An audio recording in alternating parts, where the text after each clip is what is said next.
Good morning, everybody, from sunny Wangaratta, and it really is sunny this winter here. My name's Frank Hinton, President of the Australian Commercial Entertainment Technology Association, commonly known as ACETA, and we are the peak body for the entertainment technology sector in Australia and recognised as that by the federal government. We're here at the convention, and it's the 19th of June, 2022. It's our third convention, and we have a rather special event coming up in a moment. But I guess what I wanted to remind everybody about is that without music, without musicians, instruments, we don't have an entertainment technology. There's no need for us. So we should never forget, you know, the importance of the artists and artisans who make the program that make our industry possible. In the world of professional musicians, you know, there's plotters and there's okay musicians, and there's good musicians, and there's great musicians, and then there's the few elite. And our guest this morning is certainly that. He's an elite bass player, one of the greatest that's ever come out of Australasia, because he is New Zealand born. But without any further ado, would you welcome Roger McLachlan? Thank you. Thank you, Frank. I feel quite honoured to be here. Good. Now, you happy to go without masks? Yeah, I am, yeah. Okay. All right. So you've had a wonderful career.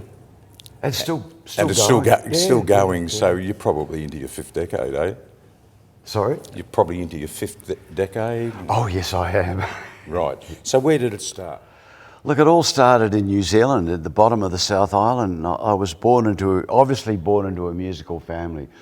My father was a piano player, and my mother was a musician as well. In fact, they met in a theatre company.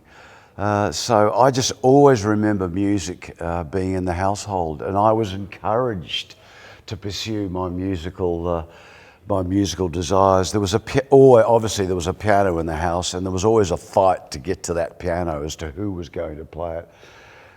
So really, it just bloomed from there. And my father had a band, the Bill McLachlan Trio, or the group, if you like, and I guess I can remember being given a ukulele at the age of about 7 or 8, and my father's bass player was an Englishman, and he played a banjo ukulele, and he used to play all those George Formby tunes, and he showed me a few chords on ukulele, and I just kind of really took to it. Both myself and my sister played ukuleles and sang George Formby songs and other ditties as well, you know, the music of the time. And yes, I said I would have been about 7. I was born in 54, so you work that out. It was early 60s, you know, playing ukuleles.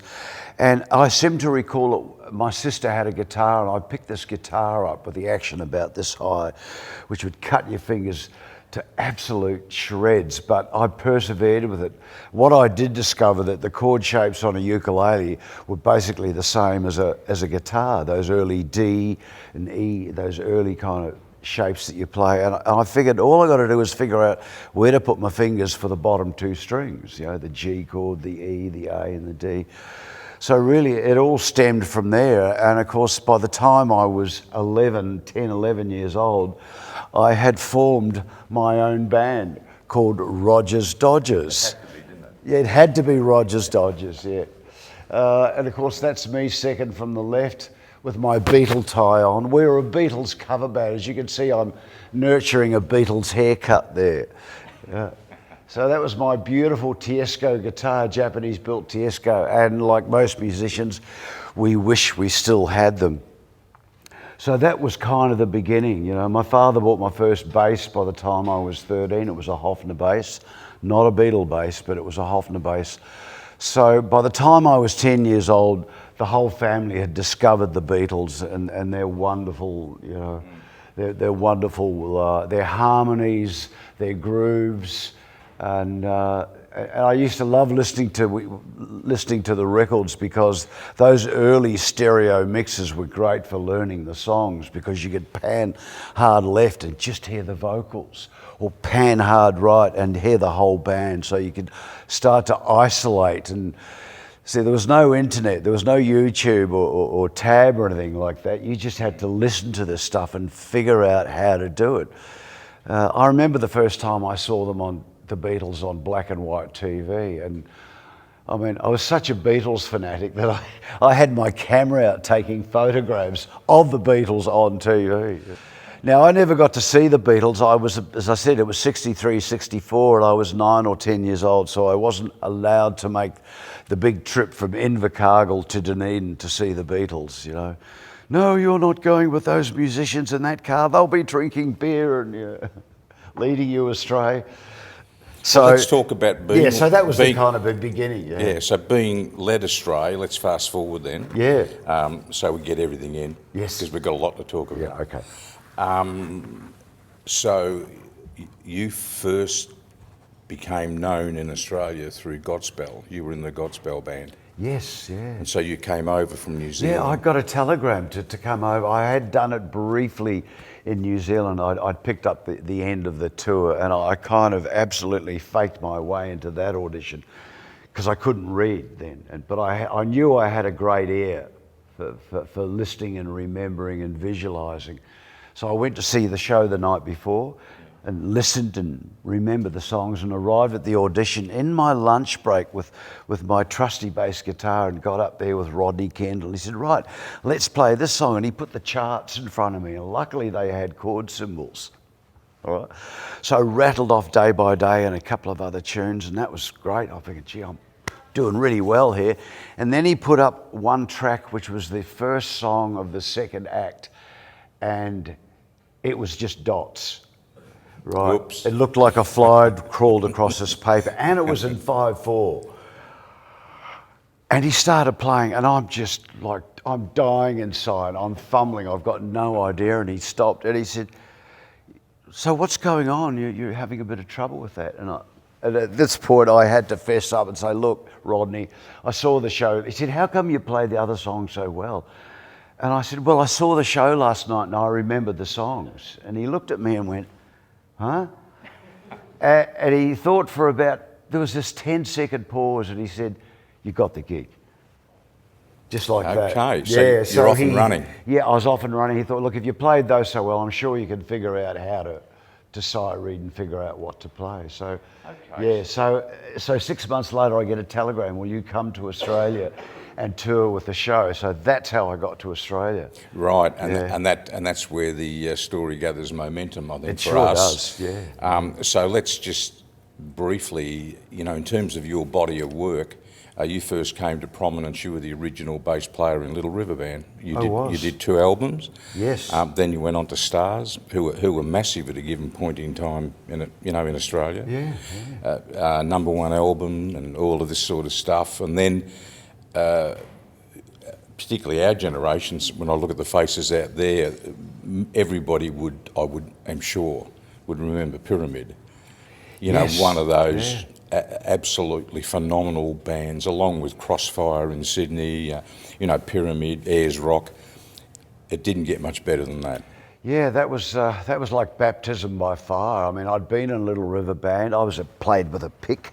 And then I joined Stars and started to kind of work my technique. And I'd really got sick of not sick of being on the road, but being on the road, you got gold records on the wall, you're on Countdown, and you're a pop star. All of a sudden I'm kind of living the dream, right? This is what I wanted to do, I want to be famous, a star on the screen, yeah. So with Little River Band, you would have played to some pretty big crowds. Yeah, we did. I mean, I never got to tour when they first went overseas, but absolutely, yeah. We toured extensively up and down. Adelaide was obviously very kind to the band because of, 3 of the members are from Adelaide, Beeb, Graham and Glenn. And of course, Glenn had already had a very colourful career. Certainly had, yeah. He took me under his wing, showed me the ropes. Yeah. Right. Yeah. So we've done Little River Band, then Interstars, and then Pyramid. Yes, yeah. I think Pyramid has a special place in your heart, doesn't it? Oh, it absolutely does. As I said, it was baptism by fire. By 78, I was doing sessions because there was just no money being on the road. You know, you're up and down in a car, driving up and down the Hume Highway, risking life and limb, you know, to get to the next gig, all for, you know, $100, $150 a week, you know, which sounds like a lot of money back then, but really it wasn't. You know? So I thought, okay, I've got to start doing sessions. So I just threw myself into put my hand up. Once again, not being a great reader, but just faked my way into, because I had a good ear. I knew I had a good ear and a good groove. And some sessions that you do, you just get a chord chart. There are no dots, you know, and they will say, look, we want this song in this style. So I would deliver any style that they needed, you know. So along came Pyramid. I was playing in a cover band at the very famous grain store in King Street, Melbourne. I'm sure you remember that. Right beside Inflation. Gee, it's all changed now, that area. But it was a great time for musicians, and you know, there were cover bands, a few cover bands, but it was really about original bands as well. So I joined Pyramid, and I had a week to learn a bunch of songs. And I remember the first song, and I get all these charts from David Hirschfelder, and I'm almost crying because I thought, I cannot learn all the stuff in time. Somehow I managed to get my fingers around it. So it was really, for me, it was like going to Berkeley for 3 years, playing with David Jones and David Hirschfelder. I mean, they really still are phenomenal musicians. And they were, I would have been around about 27, 28, and they were in their early 20s, and they were the young lions. They were absolutely fearless. And that's one of the things they taught me, is to be absolutely fearless on stage and back yourself. And because not only did we do wonderful compositions, but what I would call free improvisation. And they just weren't one-bar grooves. They were like these complex songs, and everyone was listening to everyone else. And these songs would morph. Some of them, actually, there's an improvisation on the first Pyramid album, and it's on the second side of the vinyl, and there's 2 tracks. And the second track is the improvisation. It goes for 17 minutes. So that taught me to be fearless and trust my instincts as a musician. And look, the great thing about that, one of the absolute highlights of my life is in 1983 being asked to play at the Montreux Jazz Festival. Now let's talk about that, because I don't know whether the room would understand this, but Pyramid performed at the Montreux Jazz Festival to world acclaim. It was. The band really nailed that particular, you know, festival. We were booked to do one performance, and it was the graveyard shift. It was last band on Sunday night, and we played to 400 people. And so we just went for it. We went way over time. Luckily it was recorded, multi-tracked, and I have video of it as well. And I remember waking up in the morning, and it was like we were the hottest thing in town in Montreux. People were talking, we were being interviewed by BBC, and it was just like, it was fantastic. It was like, because Pyramid was kind of like a weather report style band, you know, and by that I mean no guitar, you know. Guitars get in the way of everything, particularly with keyboards and bass. So on the strength of that, Claude Nobbs was just amazed at our performance, and invited us back Monday, the next day. This is Monday morning, to open the show. So he pushed the whole festival back and gave us 45 minutes at 8 o'clock in front of a full audience, and also being beamed out across Europe via radio. So gee, my heart is my pulse is racing just thinking about it. It really was a highlight, and when I look at the video, it's almost an out-of-body experience watching it. It's like did we really do that, and were we really cramming that many notes at that tempo, you know? So it was a wonderful highlight, and here's the crunch. We finished that, and that was pretty much the end of the tour, and David Hirschfelder dragged us into a room, and he said, guys, I didn't want to tell you this at the beginning of the tour, but I have some news for you which you're probably not going to like. He said, I've had an offer and I'm joining Little River Band. And my heart just sank. I was sad, I was angry. We were all very angry. And it was just so horrible because it was like, there's that band coming back to haunt me again, you know? And it still is, in a good way now. I've come to peace with it. And I've made my peace with Graham Goebel about that whole scenario of Little River Band, which I won't go into. Suffice to say that I got the sack. There, it's true.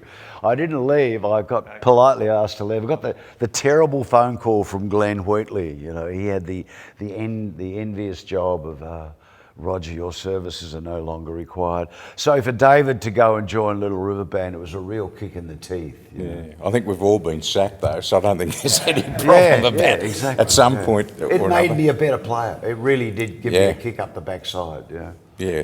Well, we'll move along because we've got plenty to do. But before we do, plug, but a good one. The demand for Pyramid is such that of the recorded albums, only one or two, wasn't there? Well, there was just that one album that we recorded in 1980, and there were only 500 units pressed. But here's the rub. It's coming out again because you tell us the story about the English record label. Yeah, well, we got approached out of the blue. Just to sidetrack it, I'll be very brief. I'd always kept the multi-tracks of those recordings, not the first album, but I had a 1/4-inch mix of the second album, which we recorded in 83, 82, that no one has ever heard. Plus I was sitting on 2-inch multi-track tapes. And earlier this year, I had them all transferred to digital. At Sing Sing Studios, Kai, some of you people that know Kai at Sing Sing, he baked the tapes and transferred them all to digital. So for the first time in my life, I've loaded them all into Logic Audio, and I'm listening to these recordings from 40 years ago going, this is unbelievable. Like there's no deterioration of the tapes whatsoever. So I'm going, this is great. And out of the blue, we get an email from Harv Nagy, who runs a record label on Bandcamp, and his expertise is releasing kind of jazz fusion records from the 70s and 80s, and it's a bizarre mix of kind of jazz and fusion, South African bands, Indian bands, and he said, I got a friend of mine play me this Pyramid first album. I'd love it.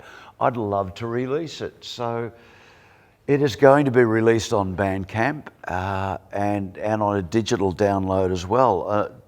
And of course, here's the other rub. We don't actually have the 1/4-inch master of that album. So I've given my vinyl to Gil Matthews, who I'm sure you know who Gil Matthews is, Aztec Records.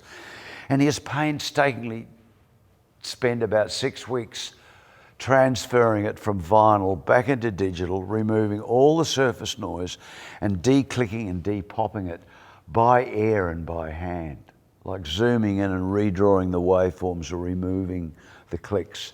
And they sound absolutely spectacular. I defy anyone to listen, and you've heard one. I've heard one, yeah. And knowing it's come off vinyl, it just sounds like it's coming off the 1/4-inch tape again. Yeah. So armed with that and all the second album and the 24-track live concerts from Montreux, sometime next year we will be releasing a CD anthology, which will be the first album on CD, the second album on CD, which no one's heard, and some selected cuts from Montreux Live. So.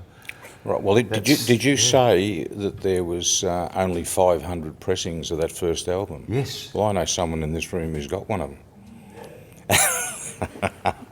John McKissick. Wow.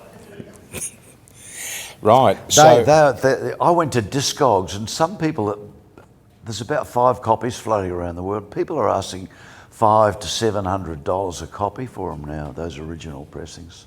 Wow. Amazing. So we'll move on from the band situation and have a look at the incredible body of work that you've done for other people, often unnamed. And so you've done so many sessions for other bands and singers. You've done movie scores, television shows. You've done all sorts of things. It's been wonderful. But the interesting thing is when your name is mentioned, or when someone Googles something, the thing that comes up all the time is the voice. The voice. You're the voice. John Farnham's You're the Voice. And someone had said to me, because Roger played that beautiful lyrical intro on bass, quite an unusual situation, but perhaps you could tell us how that came about, that particular session, because you were one of the only musicians on that actual whole album, weren't you? I am, apart from... It's all programmed. Rick Garced is playing guitar on it. Yes, pretty much all Hirschfelder with his Fairlight and samples. I mean, the kick drum on You're the Voice, that big boom, is actually a Porsche car door slamming. It's been sampled, so it's a car door. Boom. You know. Right, yeah. But not the bass at the start, the intro. No, well, look, from what I can gather, I think they were struggling to find something that would work bass-wise. Because the kick drum is so big, there was really no space. They had a bass line going doom, ba-boom, you know, but it kind of got lost in the mix because of the kick drum. So once again, Dave Hirschfelder to the rescue after being in LRB and then being involved with John Farnham. And really, I'll say this now, that David Hirschfelder should have got a credit for being a producer of that album, because without David Hirschfelder, that album would not sound or have the arrangements that it has. You know, it really truly is one of David Hirschfelder's finest hours, I believe. Yeah, sure, it's a bit digital in process, but hey, it was the 80s. That's what we were doing, you know. So I think David has suggested, and he wasn't even at the session, he said, look, why don't you ring up Roger to come in and play some bass and ask him to bring his fretless in. He might come up with something for you. So I arrive with my trusty basses, my 64 L series jazz bass, and I'm just going to stand up now if you want to track me. And I walked in with this bass. We're still on the air? So I walked in with this bass, and this is the very first Fender Jazz bass that I ever bought. I bought it in Dunedin, New Zealand for $400. You know, now to buy a Fender USA, they're about $4,000. So luckily I've kept this. Yes, it's been modified. It's got different pickups, different bridge, taken the scratch plate off, because that's what Jaco Pastorius did. Yeah, he took the scratch plate off and to reveal the shortcut in the spray. You know? You do that on thousands of basses. Think of the red paint you're going to save. So this is the bass that you hear on the first two LRB albums. It's the same bass you hear on the Stars Paradise album. Had frets in it then. And by 78, 79, I was listening to a bit of Jaco Pastorius, and fretless had really, I mean, Jaco Pastorius was like the Jimi Hendrix of bass. He just absolutely, and still he'll go down in history as the guy that kind of taught us all how to play fretless. And once again, to be fearless on stage, you know, and absolutely go for it. Distortion, wah-wah, delays, all that stuff, you know, is very inspiring. So this is the bass, and I still have, so this is the bass that you hear on You're the Voice. So they played the track, and I immediately heard that this song was going to be huge. This song is going to be a worldwide hit, even in its unmixed state. Particularly when the bagpipes come in when it modulates up to B flat for the bridge. So they said, look, let's start with the chorus. So they started with the chorus because we don't think there's anything in the first verse. So I said, okay, fine. So they played the track, and there's that big drum fill that brings down the barrel of a gun and I thought, I've got to play something. So I had heard the song and the bagpipes, so somewhere in the back at the back of my mind, I think I was kind of invoking bagpipes or my Scottish 4% heritage. I'm only 4%, I've done my DNA test. So it starts and I'm thinking bagpipes, down the barrel of a gun, down the barrel of a gun. So, chicka, chicka, you're the voice, try and understand. I'll turn that delay off.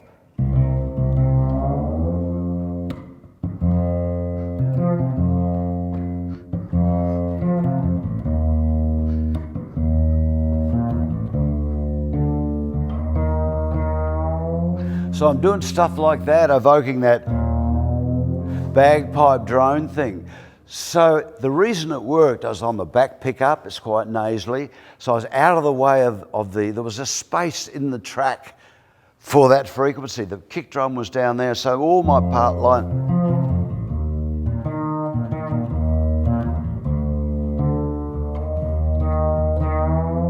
So I'm doing all that stuff.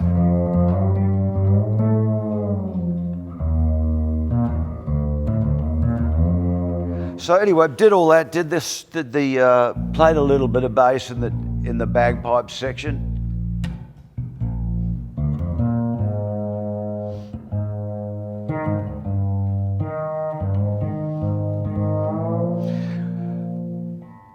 So they were really happy with that. We did the chorus, and out of the blue, Ross Fraser said, look, let's go back to the top of the song and we'll just roll it and see what happens. Okay. Push the start. Of course, you hear that the hand claps start. So there's like, that hand clap's a 4-bar intro, and then the piano starts, and I'm thinking, I better play something. Seriously, I better play something. So in that whole down, down, down, down, I thought, I better play, and I played. So I'm improvising, it's free jazz, you know. Lots of gaps and space. And played a few other licks complementing it's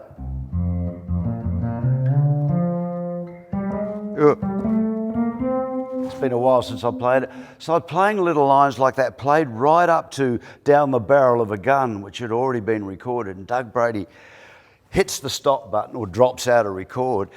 And everyone in the control room goes, that was absolute, that's a keeper, that's fantastic. I said, can I double it? No, no, no, you're not doubling it. You know? We're just going to leave it alone. So it was really, literally one take, me improvising those licks, you know. So this lick,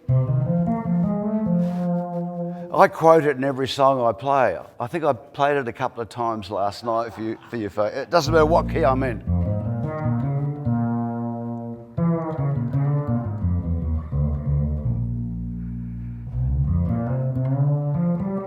I could play this thing all day. It's just such a beautiful instrument.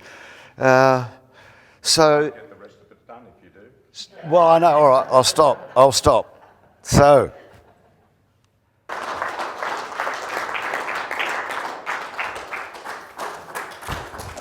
$50. You all know about that, don't you? For my bass, I won't read out what it actually says about what I should be doing with my bass. Thank you, Murray. I've got to return that back to you. No, well, I'm going to frame it then. Yeah. It's wonderful. Thank you. Okay, so we'll look at a couple of different subjects now. So I think you've got the picture of Roger's. It's gone to sleep, yes. Roger's long playing career and the diversity from pop to jazz to film, you know, the whole sorts of things. He's the complete bass musician. So Roger, let's move into. You've touched on it a little bit, but let's have a look at music and musicians then and today. You know, is there anything that you could comment on about the life of a musician? Well, the life of me, I mean, I could talk about the recording aspect of it, where it was then and where it is now, because obviously the recording has absolutely changed. I mean, if I could get this display going, and I don't know why. Desley? Yeah, you can. So I had a couple of photographs. I just wanted to talk about maybe the recording aspect and how things have changed. Okay. I'll just give you a couple of photos. I don't know whether you can see those. That is the first photograph that was ever taken of Little River Band when I just joined the band. That's me looking like a... Once again, most of these pictures, I don't have a shirt on. I don't know what's going on there. So that's outside Jim Key's house in Carlton in 75. So I do believe it's the very first photograph. I mean, look at me. It's terrible. So talking about recording, and then I got a perm. You know? I know, it's terrible. But talking about recording, my first experience of recording was I was like 12 and working in a radio station, 4ZA in Invercargill, and big studio, big room, almost like an Abbey Road type room. Beautiful grand piano with one mic, and my father would go, and then later on I went to go in and record. And these were like one-take wonders. You would go in, and there were men in a control room, which we weren't allowed into, and they had I kid you not, they had white coats on. Serious white coats. This is serious stuff. The musicians were not allowed in the control room. You really had no say in it. You'd put the headphones on, nervous as all hell, can you imagine? And playing your bass or guitar.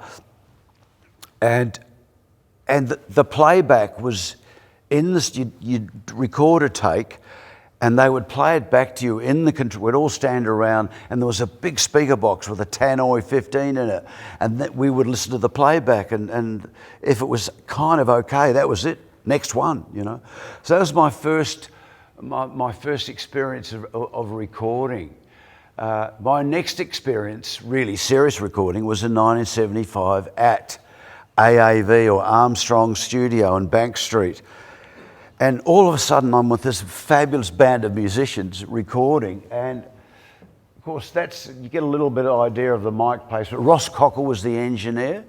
It was recorded on, before you take it, it's a bit of a blurry photograph, but it's called and I've written this down. It was the album was called, the recording desk was a Son of 36 Grand. I don't know when people know that. It's a 16-track, tiny little desk, really 16. And of course, the great Graham Thurkel, who built the Optro 16-track machines, who Ross Cockle says were really good machines. They were world class. They sounded great, big and fat, reliable, built well. So I was not really aware of this, but of course, so these are my early days of recording in the studio. There we are. The lads in Studio 2, which had only just been completed. I mean, there's tontine pillow stuff on the back wall, I believe. There's the drum kit again, the miking of the drum kit. Kind of get a bit of an idea what was going on there. Now, luckily, I took all these photographs on my trusty Canon camera, either black or white or slide, so I'm really glad. That's an interesting photograph. They're listening to a playback. I wonder what he's thinking. I wonder what he's thinking. And of course, we lost Glenn last year. Tragic. So this was my early days in LRB in the recording studio. I don't know what on earth Glenn Wheatley's wearing. Looks like a dress. It does, doesn't it? It probably was. Of course, these are just the early days of LRB. I'll just whip through these. I know, they're just terrible. I don't know. This fashion sense, it's terrible. Early perm days. Of course, the ill-fated LRB album cover, which everyone apparently hates. I didn't mind it, because I was the guy up front driving the car. Yeah.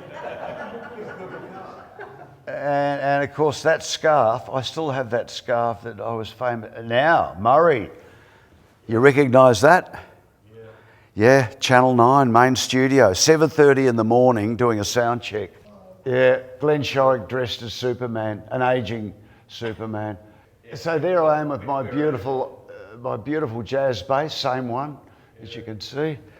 Flares to boot. Me and my buddy Rick Formosa, another live. There I am, no shirt again.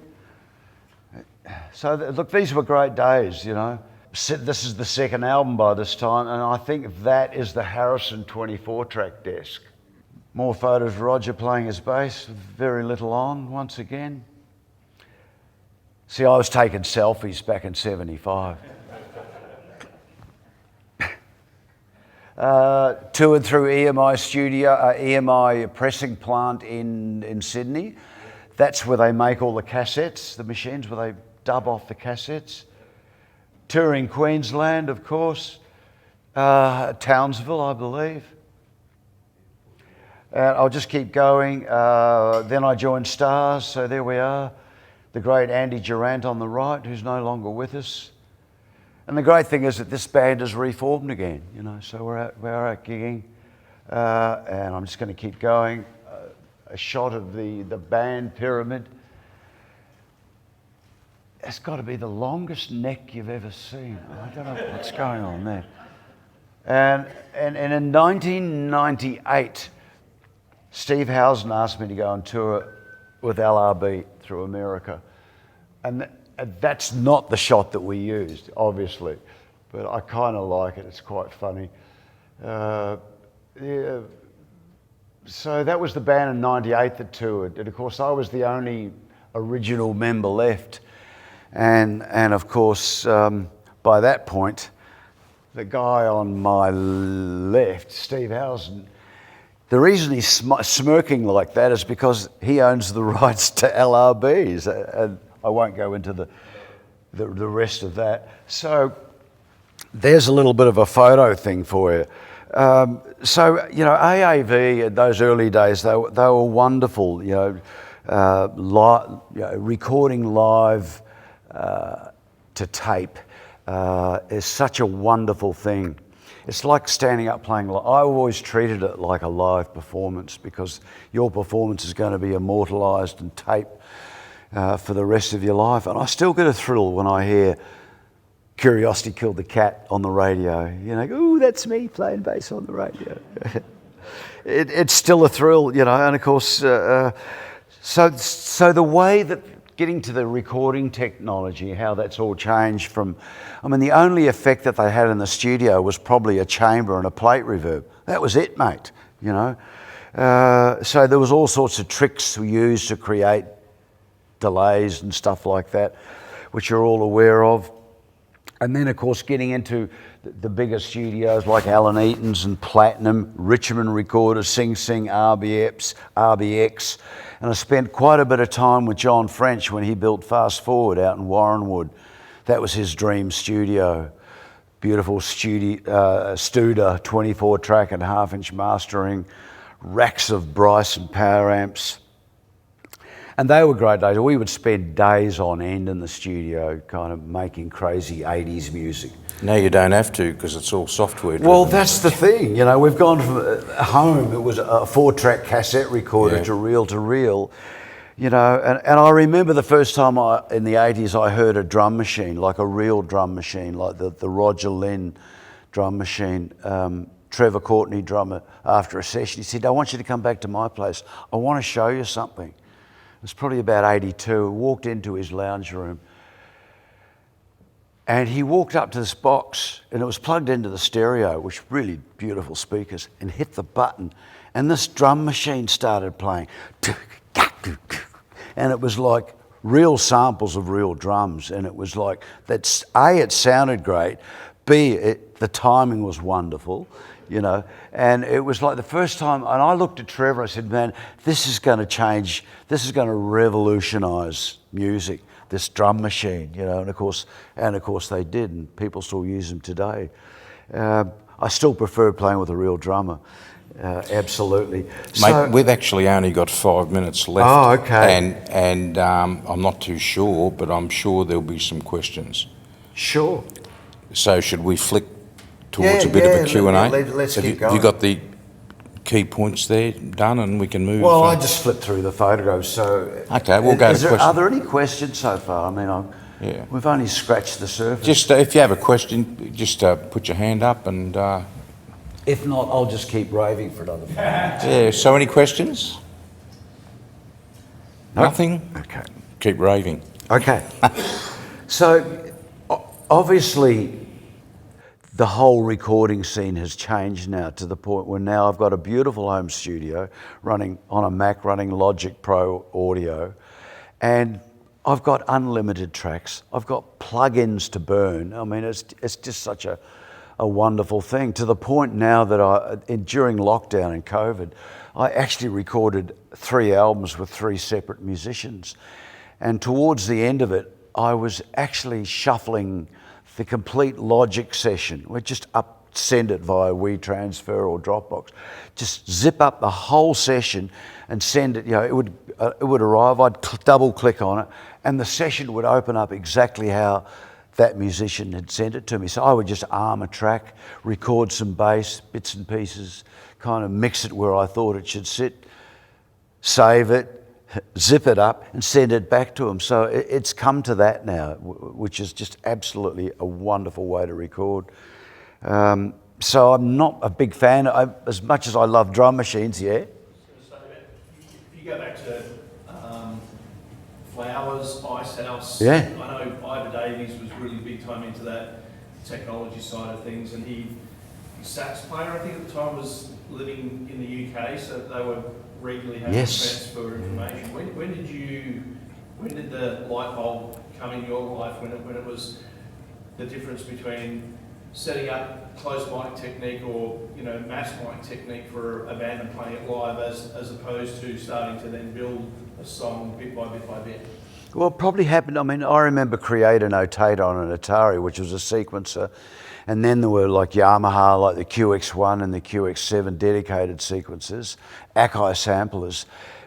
But then it was really, when I first heard Logic Audio, which was a MIDI-based thing, but the light bulb moment for me was when they brought out Logic 3 and you could record audio as well. And it was like, oh, we can do this, And I just recorded an 8-bar loop of bass, and Mike Oliphant, who was the keyboard player last night, he said, watch this, and he just copied it 16 times. So, and the ability to cut and paste stuff and repeat, it was like, man, we could do all this in our bedroom now. So that was a real light bulb moment, the ability to do that. But now what I do is I will send the session or some stems to Jerry Pantazis, and he's got his own studio. So he records the drums, then he sends all the individual files back with a 2-track stereo mix. He said, this is how I hear the drums. Yeah, this is how I hear them. And quite often, he's that good that in some sessions I've done, I've just ended up using his stereo pair, because I just put the drums and go, there it is, they're beautifully balanced, all the right EQ, touch of verb on the snare, whatever he's done. So it's just wonderful. I get to play with all these wonderful drummers, all from my bedroom. So in wrapping up, we could sort of summarise then the technology, which is the field of this organisation, this peak body, has really come much closer to musicians, because musicians now have access where they didn't in the 60s, and have access the problem to technology. Is that we're still not making any money out of it. No. That is the funny thing. You think, I'm about to do this and I'll have a worldwide hit. Well, the record companies have gotten to bed with Spotify and taken care of that. Thank you very much. Not many people want to buy CDs. I mean, if I'd buy them, because I would prefer that. It's funny that we've come all this way with technology, but we walk around with our iPhones with, 10,000 songs in it, all crunched down to MP3s. It's bizarre. So we have this incredible technology, but we're still listening to crappy. Yeah.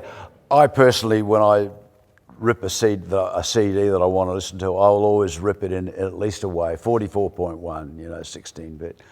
So technology, I guess the next thing is really in-ear monitoring. This is that when musicians have the ability to use in-ear monitoring.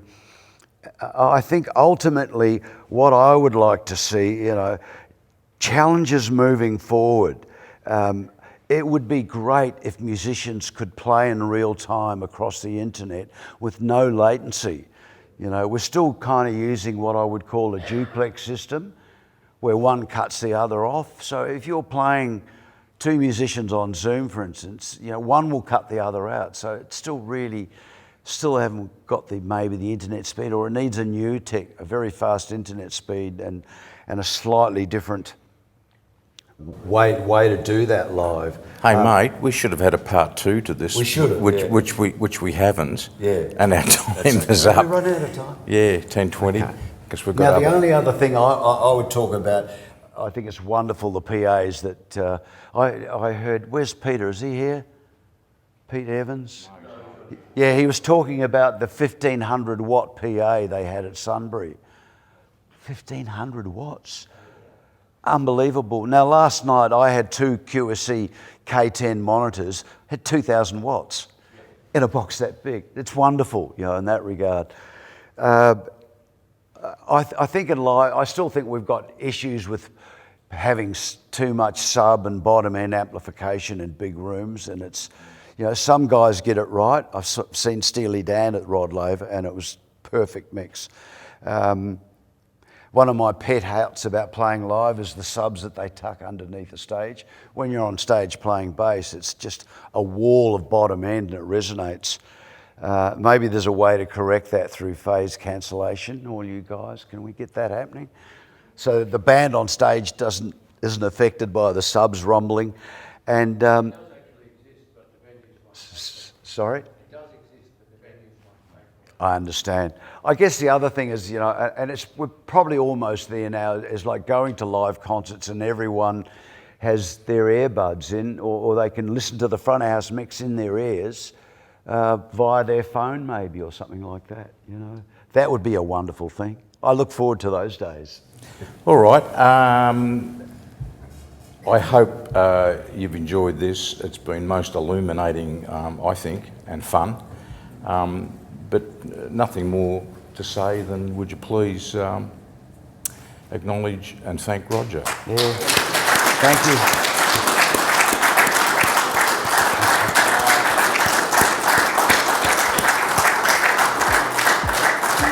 Thanks, mate. Yeah.